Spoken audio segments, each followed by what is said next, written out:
Hey guys, we're back on indoor recess to wrap up an interesting Blue Jays season in which they seem to both exceed expectations, but also kind of leave fans wanting and hoping for more after being swept by the Rays in the wild card round.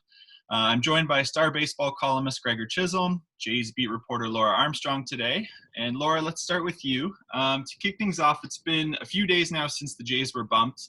I'm glad that we're all able to get together finally. What has the reaction been like online from Jays fans since they lost? I think that online fans have been fairly normal and fairly expected reactions, I guess. It was kind of free baseball, I think, at the beginning of the season, particularly before COVID happened, before there was an expanded playoff. The thought was Jays might be a 500 team. They might be a slightly below a 500 team. They might, try for the playoffs, but they're probably not necessarily going to get in.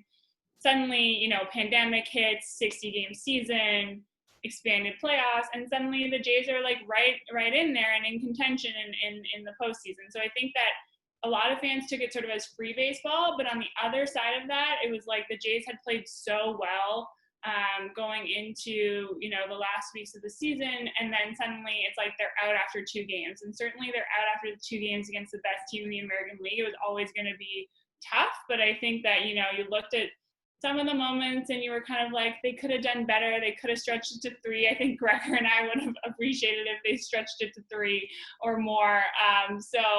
It's kind of like bittersweet, I think, because you're so happy that they're in the playoffs, but then they kind of went out in a way that, you would have expected more from this team given what they did this year. And I think fans were certainly, ready to sort of take on that underdog quality, and it never really panned out. And Gregor, if you're Atkins or Shapiro, when you look back on this season, do you consider it a success?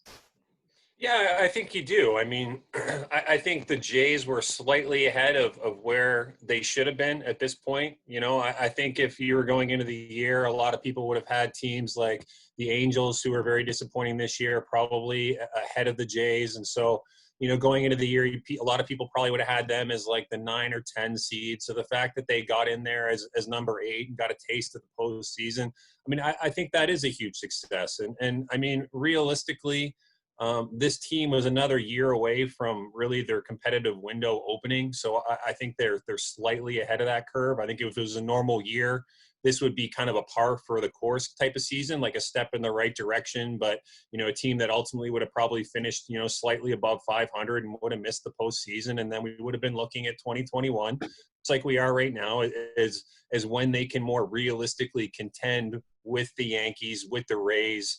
And they need to make the right moves in order to do that. But I think they're on course, what they expected to be. And so the fact that there wasn't any kind of setback or anything like that this year in that regard, I think means this year was a success. It's continuing to build on what they have in place right now. So there seems to be plenty of optimism going forward. Laura, there's obviously many bright spots on this young team. What are some of the reasons Jays fans can be hopeful for next year and really in many years to come? Yeah, I mean, for me, I think the biggest thing that we haven't sort of yet seen in full that the Jays have to be optimistic about is the fact that it seems like the front office is willing to spend some money. That started with Ryu last fall. Atkins said at his end-of-year press conference that, you have to win to sort of pay the bills in some ways. And I think that it'll be interesting to see how they're impacted, how ownership wants to fund this team. I know Gregor's already written about that, and it's something that we're going to be following probably through this offseason and more because of the impacts that pandemic have had. But I think that you're starting to see that this front office said that they were going to spend money when the time was right, and now is the time. I mean, you've already seen the bats and the potential that the bats have. Certainly they're going to have to clean up on defense. That's going to be a priority this offseason. You've got a lot of pitchers that are coming up that I think are very interesting, exciting players. Certainly we've already seen Nate Pearson, but Alex Manoah, Simeon Woods-Richardson. Whether or not their development's been affected and whether or not they're sort of pushed back a year maybe, we don't know yet. We'll have to see. But I think that there's, the funding is going to be there. You've already got the bats. The defense, I think, is potential, easiest fix in baseball. And then you've got this exciting crop of pitchers coming up. So there's a lot to look forward to for this Jays team. And it's exciting for it to actually finally be coming to fruition, and for it to, you're sort of starting to see the whole package come together. You touched on the offseason there, and Gregor, and you touched on Gregor's column. You had a nugget in your Jays offseason column.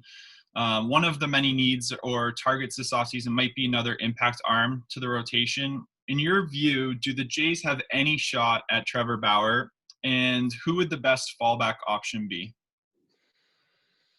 I mean, they should have a shot at Trevor Bauer. I'm pretty skeptical on that. To me, we're going to find out a lot about this ownership group in the next couple of weeks. I mean, we've now had a long track record where we can see how Rogers has operated, and to Rogers' credit, for as much criticism as they have taken over the years, when the front office has been ready to make a big step, typically ownership has backed them. We saw that in 2013. We saw that again in 2015 with Alex Anthopoulos. This current front office has never reached that level until now. They've been buying into this kind of keeping costs down, really buying into the rebuild. And they've said all along that when they were ready to strike, they would be willing to pay. And just like Laura said, I don't think there's any doubt that the front office right now wants to spend and wants to add. And so this is the winter where they go to ownership and they make their proposal. They give a bit of a long-term projection. If we add these type of guys, this is this is what we think we can do. The big unknown to me is how the pandemic has influenced that. Whether Rogers will still back them the way they did before. And so if Rogers will back them like that, then you should have plenty of money to go after a guy like Trevor Bauer. The problem is that after Trevor Bauer, this is not really the free agent market to get a high impact arm through free agency. I mean, after Bauer, there's a huge drop off, and the mid-tier group is the group that the Jays were shopping in at the trade deadline. And so there is some upside there. I mean, Taijuan Walker did a very nice job since coming over here. I don't know you would put him in that high, impact arm, though. He's more of a mid-rotation piece. And then after that, you've got other guys like Robbie Ray. Mike Minor was a guy that the Jays were potentially interested in. So there's a lot of those mid-tier guys. There's not a lot of those high-impact arms. And so I'm not really ready to believe that the Jays can go get Bauer, because it's even though I think he's going to go more of a short-term deal because that seems to be his style. That's basically saying that the Jays would have been able to go out and get Garrett Cole last year, and I don't think that was overly realistic because there's going to be so many teams after Bauer that's going to be really hard to pull off. But from a financial standpoint, if Rogers backs up its words from before, then he's certainly in play.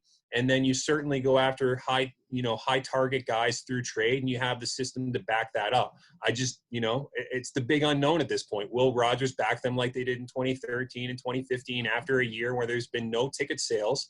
And next year, we still don't know if there's going to be ticket sales in 2021. So there's a lot of uncertainty, and they require a giant leap of faith from Rogers to really kind of buy in here. Well, if Bauer were to come, I know that you guys would sure have a lot to write about, probably just based off his Twitter account alone. Laura, you recently wrote about a trio of sensational prospects who all signed on the same day a few years ago, and that's, of course, Vladimir Guerrero Jr., Fernando Tatis Jr., and Juan Soto. At the time, Vlad was definitely the most hyped prospect of the three, but how does his early major league career stack up to those two stars? It's not at the same level so far, right? I mean, you've seen Fernando Tatis in particular become one of the faces of baseball, and hopefully for years to come, because I think he's a very exciting player. Juan Soto's been a little bit more maybe reserved. He's not quite so flashy necessarily, but he is also, a really solid player. And I think that when you look at the numbers, some of the things that sort of you can glean from that is Tatis has, really been able to find his way in the game. He was always very good at making adjustments, and you've seen him make adjustments even since he came to the major league level. His plate discipline's better. And I think that Soto has been able to do, what worked for him in the minor leagues, in the major leagues. He's been able to make that transition and sort of be a similar player to what he was. And Vlad just really hasn't been able to do either of those things all that consistently just yet. I mean, you look at one of the things that Ross Atkins wants of Vlad next year is to sort of go back to what he was in the minor leagues and, have better plate discipline. He had more walks and strikeouts in the minor leagues, and now he's striking out at a rate that we've really never seen from him. So he wasn't able to make that transition into the big leagues, and he really hasn't been able to sort of find his stride in terms of making adjustments. He's made a lot of them, but he really hasn't figured out what works for him just yet. So it's certainly been more difficult for him. I think that one of the things that you kind of observe too is that Vlad just doesn't necessarily look as comfortable. I think Tatis and Soto, they both look very comfortable, and I don't know that we've really seen that from Vlad just yet. So it'll be interesting to see sort of how he transitions in the next couple of years. Maybe it's because he was the guy that everybody was looking at to be successful, and certainly he, really hasn't lived up, and that can't be easy for a young player. Obviously, he's had a lot of defensive work to do, and that has taken some time away from his bat. But you look at a guy like Tatis, and his defense has improved in the last couple of years. So, why aren't we seeing that from Vlad? It's going to be an interesting question. The Jays seem to still have faith that he's not going to be left behind in this group, but he's got a little bit of catching up to do for sure. If anyone watching hasn't read Laura's piece, you can go to thestar.com/sports, and it's our sports feature right now. It's a great read. Gregor, the Blue Jays were said to be pretty heavy into analytics and data this year, even when it comes to lineup decisions, much to the dismay of many fans on Twitter. But do you think that this shortened season had something to do with that? And do you see this approach continuing into next year? I think the overall philosophy and the approach will continue. There's definitely going to have to be adjustments, though. I mean, the Jays aren't going to be able to run their pitching staff next year like they did this year. It's just not realistic. I mean, one, they won't have as many high upside arms in the bullpen. I mean, you're going to lose all the young starters that were down there. They're going to go back to the minor leagues or compete for a job in the major league starting rotation. And so, realistically, you're just not going to have the depth at, really either level to go quite the way they did. But lineup wise, absolutely. And in terms of like guys getting regular days off, and, I know that that's kind of been a beef for fans at certain times, like why is Vladdy not playing today, or why is Teoscar not playing today? A lot of those things are set by the high performance department and in conjunction with the front office and the coaching staff to figure out what they think that these guys need over the long term. So that's not going to change. I don't think the lineup itself and how they put things together is going to change, even though I find that one to be particularly curious. I know that, deep analytics actually suggest that the number 3 hitter isn't certainly doesn't have to be your best hitter like it used to be in the past, and actually is probably more like your 5th best hitter, just in terms of how the mathematics of it work out, as bizarre as that might sound to the casual fan. But at the same time, we saw that number 3 hole was just way too much of a glaring hole all year long. I mean, Travis Shaw got way too many at-bats there. Rowdy Tellez, even before he was hitting, really got way too many at-bats there. There's some fundamental changes I would like to see, but overall the philosophy, I think that, they're committed to this. I mean, this is one of the beefs that they had with John Gibbons when he was in town. He didn't necessarily, he would listen to the advice and he wouldn't necessarily always take it because he, had a little bit more of, I don't want to say backbone. He had more experience to fall back on than Montoyo. Montoyo was brought in here as Atkins' guy. Gibbons was here before. So it makes sense that Montoyo is going to follow the direction of his bosses, because that's what he was brought here to do. So I don't think that's going to change. I think that philosophy is here to stay. All right, I'll throw one more at each of you looking at next year before we wrap up. Laura, the Jays showed obvious signs of brilliance this year at times, but they also, as you mentioned before, showed their inexperience. When you look specifically at the roster and some of the stars on this team, what needs to happen for them to take a leap next year and maybe win a playoff series? I mean, I still think that there's a ways to go, right? Especially if you're coming in as a eighth seed team in a race against a team like the Rays or whoever is going to be at the top of the league. As Gregor said, a lot of it's going to depend on who they can bring in the off season. I think that they could benefit from a few more veterans in the clubhouse and guys who, really seem to have an impact. Like we looked at a guy like Freddie Galvis the other year, and he was really solid defensively, and he really had an impact on a lot of young players. I think the team could benefit from something like that. I think that they're going to need to do a lot of fundamental work, particularly on defense, on the base paths, to really, hammer home that this is going to make or break you, because you look at that Rays series and there were small mistakes. You don't see a 2-error game from Bo Bichette every day in the big leagues, and then suddenly he's doing that, and you can't make those mistakes. It's going to come down to small details for this team, and I think that they need to shore those small details up if they're going to make leaps. You're maybe looking at a team that is potentially going to be a playoff team here, but like what kind of playoff team are they going to be? Are they going to be a one round and out team? Well, if they keep playing the way that they're playing right now, then they will. And you need more options from them. Certainly, the big things. You need those high impact players. You need a more solid rotation. You need the bats to work. But I think that it's going to be in those little details as we see this team progress over the next few years to get them to where they want to be if they want to win World Series. And they're going to have to be near perfect, and they weren't close to perfect in the postseason this year. All right. And Gregor, after the Jays were bumped out of the playoffs, you finished your column with this line. You said the playoff loss wasn't the bitter end. It was more like an unfortunate start to whatever comes next. Can you expand on that a bit? Yeah, no, absolutely. I think personally, not everyone might agree with me on this, but I think, making the jump from like a mid-70s win team to the low 80s is a lot easier to do than making the jump from like a low 80s win team to a team that needs to get around 90 in order to become a postseason team. We've seen a lot of teams over the last 10 years or so in this city, dating back to JP Ricciardi's time. So I guess it's a little bit more than 10 years, 15 years, where there's been a lot of teams that have kind of hovered around that 500 mark. Low 80 win total. It's making that next jump that is extremely difficult. And so there's going to be a lot more scrutiny on the moves that they make. I mean, the free agent signings, if the Jays do go out and target a high impact type player, I mean, that's a contract that the Jays absolutely have to hit on.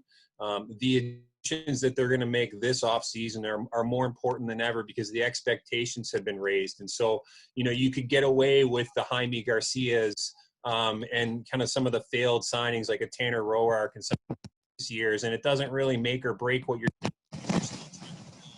But now if you're really going to try and match yourself up against the Rays or the Yankees, I mean, this is an offseason where Atkins and Shapiro, I mean, they really need to hit on their targets because that is a very difficult transition to make. But at the same time, the reason I'm optimistic about it is because there's no doubt that the base is there. I mean, there's a very strong young core of position players, especially with even guys like Austin Martin and Jordan Groshans coming up in the system. I mean, they're only going to continue to add to the young players in there. The fact that they've got Ryu in position along with Nate Pearson also gives them a good starting foundation in the rotation. But they need more depth than that. And so the guys that they need to bring in this year, it can't be guys like Tanner Roark and Chase Anderson. It needs to be guys who are actually going to be able to contribute and be relied upon on a daily basis, because you can't go through the entire 162-game season with 3/5 of your rotation not giving you much. It's going to come back to haunt you over time. There's also going to be some work to do in the bullpen. But, the reason the optimism is there is because the core is there, and you don't get to this point where you only need to make a couple of adds to become that elite team if you don't have that already. So they've done a lot of the work. I'd say 90% of it is done right now. It's that last 10% that is the most difficult, and that separates, the front offices from the ones that really kind of build a contending team, the one that really lasts for 3-4 year stretches, versus the teams that never quite get there and never quite get over that hump. So we're going to see what the front office is all about this offseason. We're going to see what the ownership is all about this offseason. But, you know, if you're a Jays fan looking for a reason for optimism, I mean, the core is already in place. And, I mean, this team as is right now could come out and shock for 1 year and make the postseason. I just think they need a little help along the way in order to do that. And that's where these next couple of months come in. All right, guys, that was a lot of fun. Laura, thank you for your insights. Gregor, thank you for showing us your childhood bedroom. That's it for Indoor. Minus the music posters. Jays fans, these are must follows on Twitter over here. You have at Laura Army and at Gregor Chisholm. Make sure you read their work at thestar.com/Blue Jays. And please consider subscribing to thestar.com to get full access to everything the Star has to offer. Thank you both again for hopping on, and I'm sure we'll do it again soon when the Jays surprise us by signing Trevor Bauer.